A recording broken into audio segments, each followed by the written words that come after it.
Hi, my name is Jason Bunn-Parsons, and I'm here once again with my mentor, Sue Gullibach, to do the second series, a second in the series of analyzing the autism educational system. And this is going to be the Emerson Part A, talking about the positive interactions that I've had um, with the non-autism self-contained classroom staff at Emerson Elementary. The staff that the staff that is assigned to the autism self-contained classrooms, I'm saving that for part two. Um, and so, um, sorry, I should have had this opened up here, so that way I can have the full list. Give me a minute, because I don't want to leave out anybody. Here we go, and here we go. Okay, and so and again, the reason why I'm doing this was way back in 2010 when we first started talking about forming a advocacy group in Phoenix.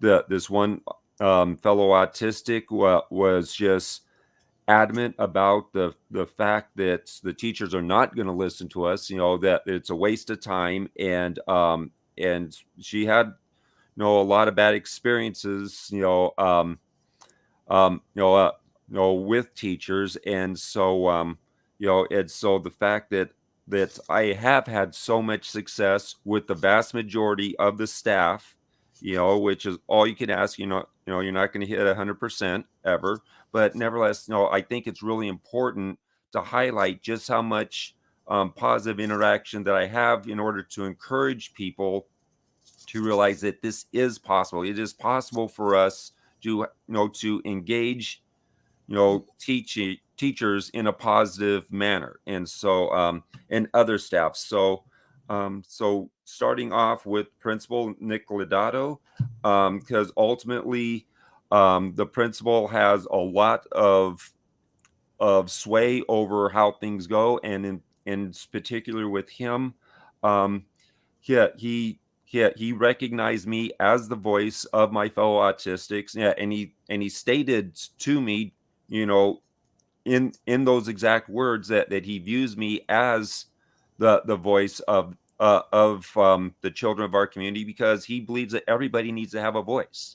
And if you don't have the ability to speak for yourself, then somebody does need to speak for you. And he is very passionate about the fact that everybody needs to have that voice. And I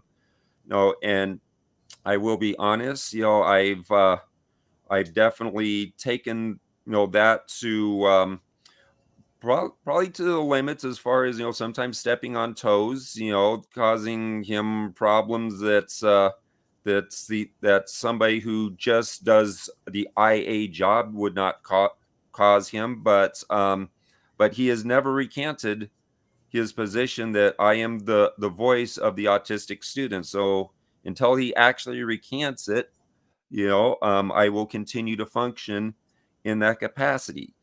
And then, so the next one on this is going to be the vice principal, which his title is actually the IEIS, because technically Emerson isn't large enough to have a vice principal, so he has this title instead, which I guess means vice principal plus, because he does all the work the vice principal would typically do, and a few other things. So yeah, whatever. But anyway, so my interaction with him, and I'm also going to throw in Danielle McMillet, who was the pre-K teacher this past year.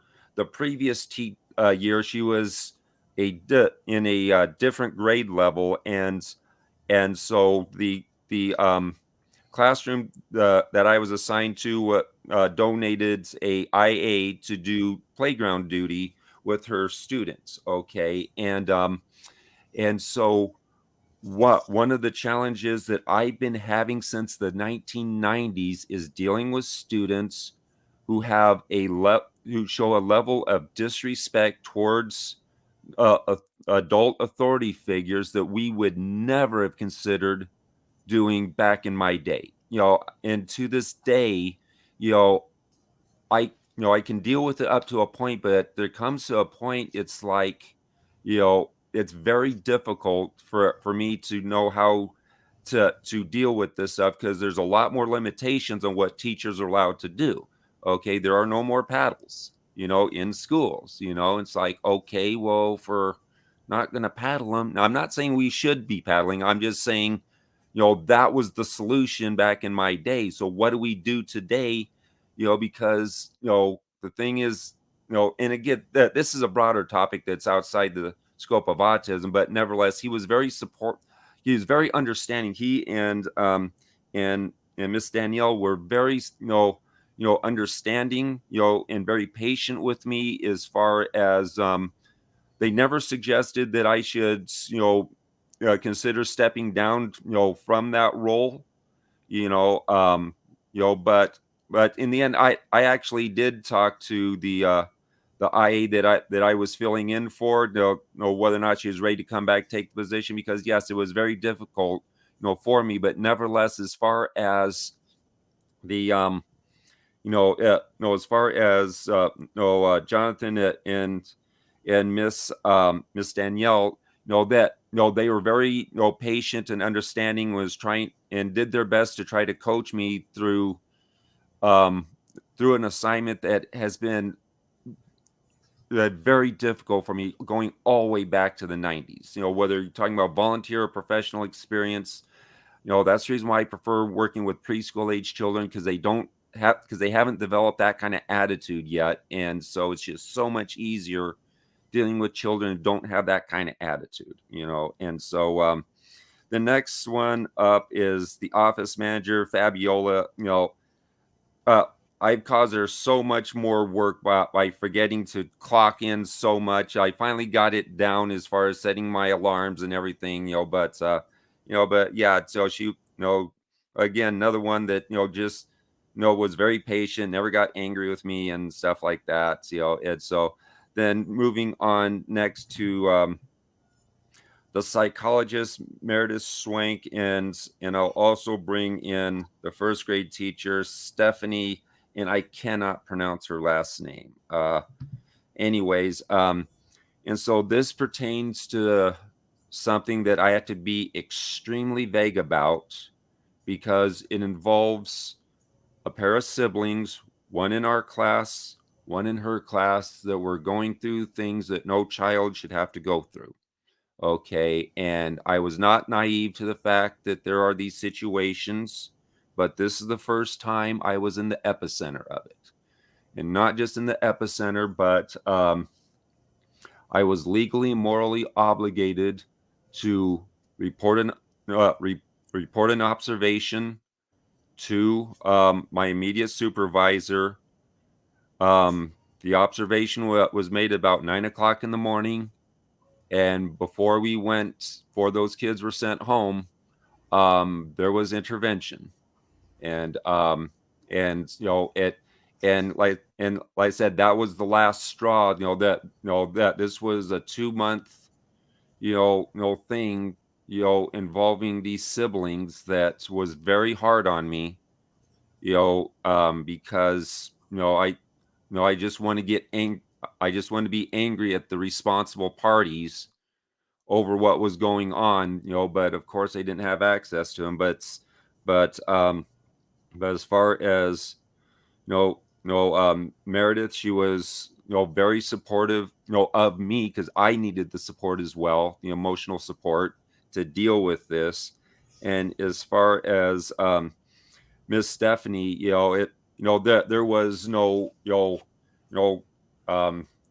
as far as the procedure, like, okay, well, you need to take this to tell this to your lead teacher. Your lead teacher talks to me. No, we all work together directly, figuring out how to to support these siblings, through this situation, like we are all equals. And so, yeah, it was a very, very difficult situation for me to have to endure, emotionally difficult. And I'm very appreciative of how uh, how I was supported in handling this situation that no child should have to go through. Okay. And so then okay, so then um okay, so let's see here. Going down here.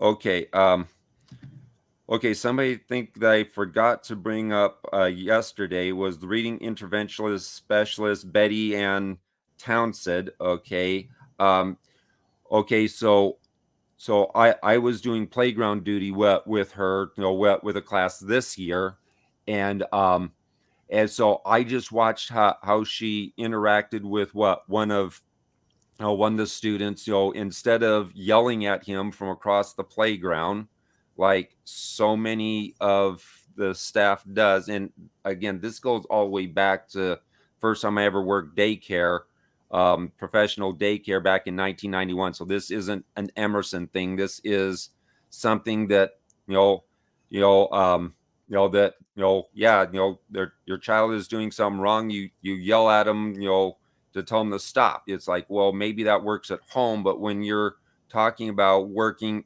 in a school with dozens of kids, okay, you know, doing that, basically, the more you do that, the more you're going to fade into the background. So eventually it's like, oh, the kid's listening. Are you listening to me? No, well, no, they're not listening to you. Reason why they're not listening to you is because you're yelling so much that they've been tuning you out all day long, and so and so and so I observed her, with this one boy. We were actually lining up to go inside, and she took the time to walk up to the boy, kneel down to him, and talk to him, appropriately, and instructing him in proper behavior. I'm like, this is what I've been telling, what I've been trying to, demonstrate to my coworkers. This is how you deal with these situations. And so I know that Sue could, tag in and, explain why,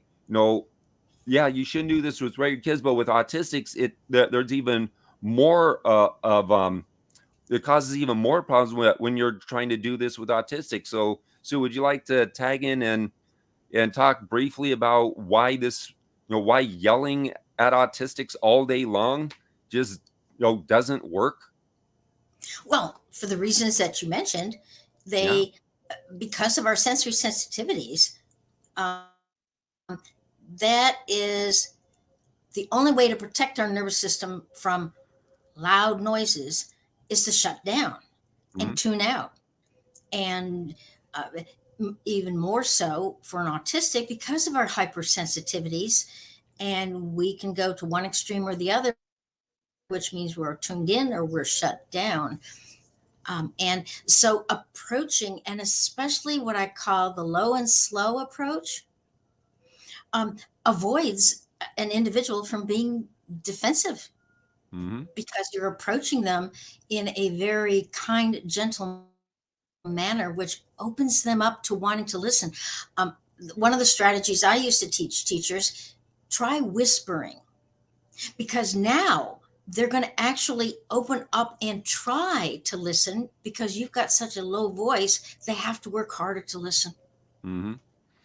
And I would also point out another thing is that that we also have auditory processing, as far as, yeah, we're hearing the sound waves, but can we interpret those sound waves into coherent language? Okay, that's auditory processing. And so when you yell, you distort your voice, and it actually makes it harder, for me to process, what words to turn those sound waves into coherent language when somebody is yelling, because it does distort your voice. Okay, and so talking in a normal voice, keeps your voice in a normal level, which makes it a lot easier to process, to turn those sound waves into coherent language than when you're yelling.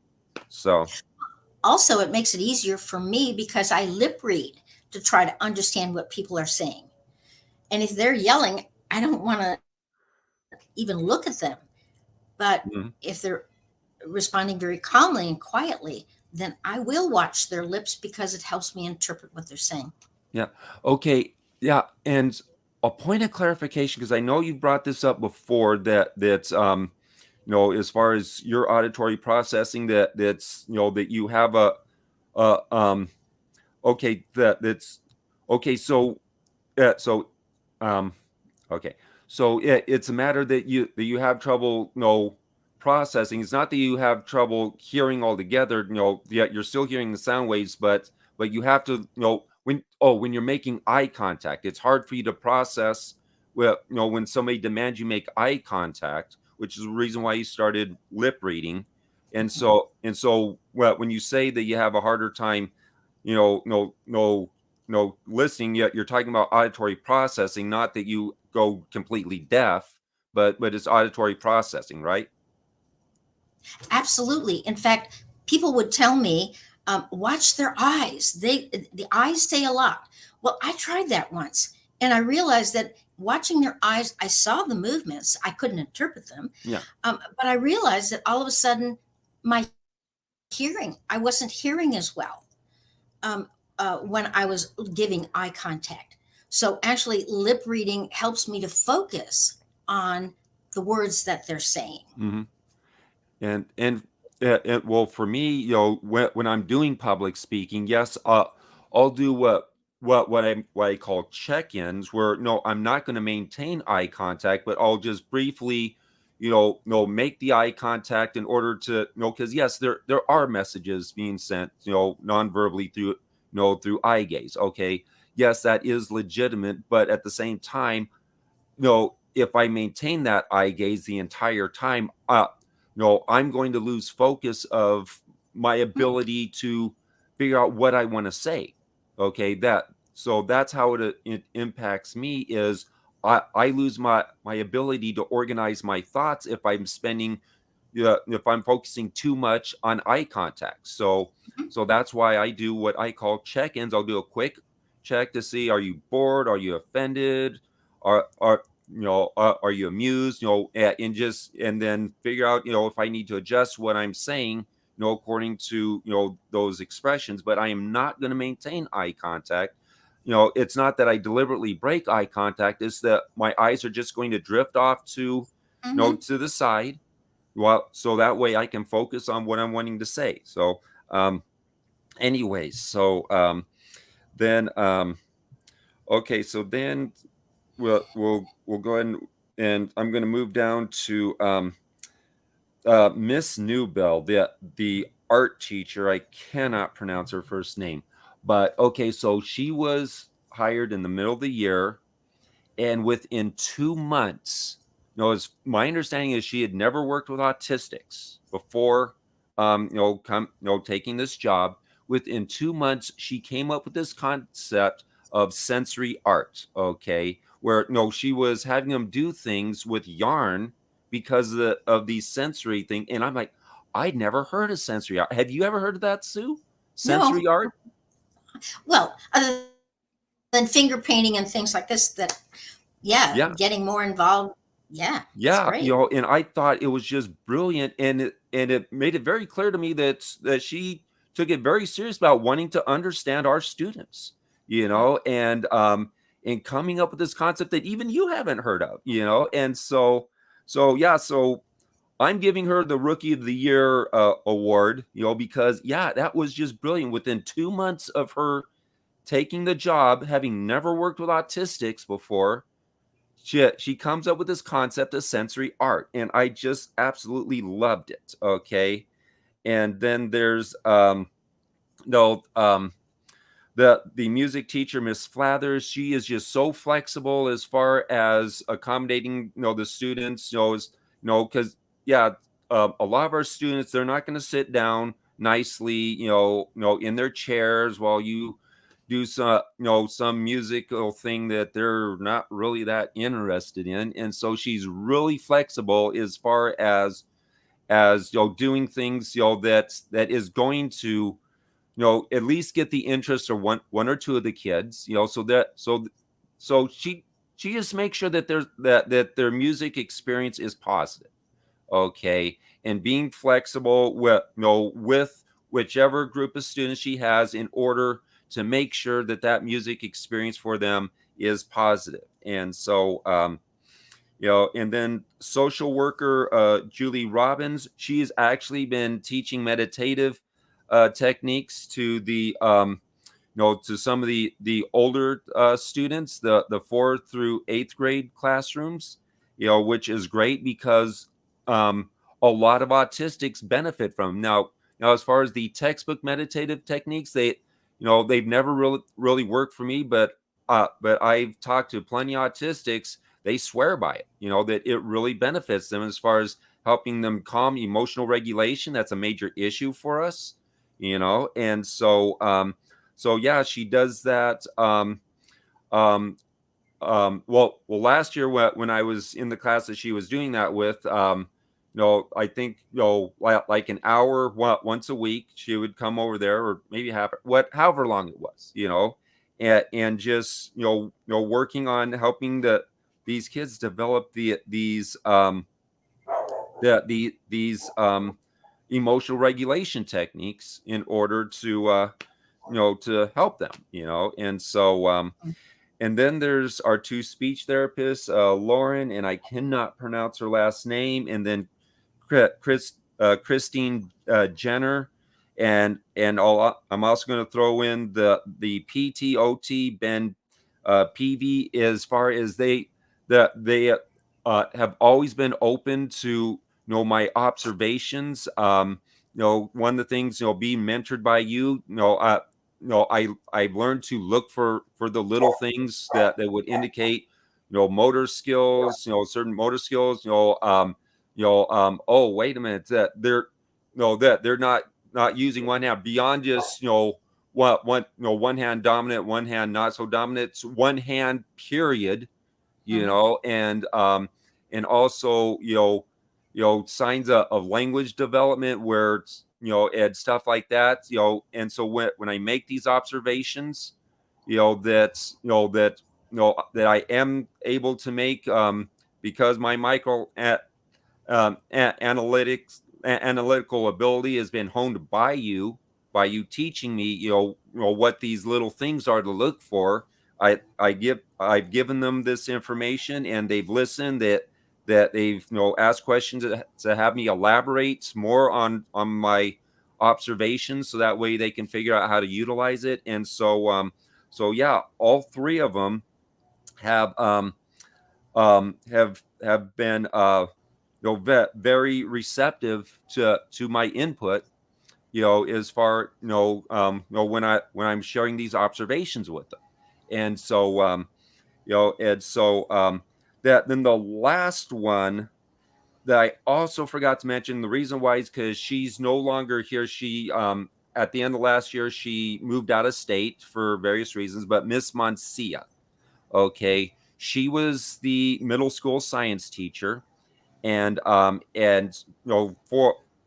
a portion of of the 2021-2022 school year, I was providing one-on-one support for one of our students who would join the gen ed class for science.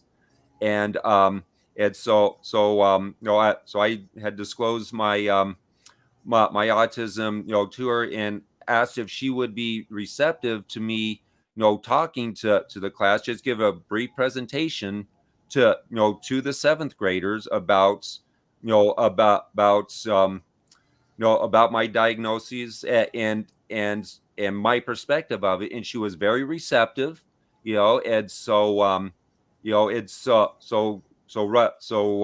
like second day after Christmas break, was the day we set it for. And so that was the first time that I did what is now a mini speech of mine, talking about, okay, if I'm going to summarize autism in one word, it's going to be the word paradox. Okay, 140 IQ, 1.9 GPA.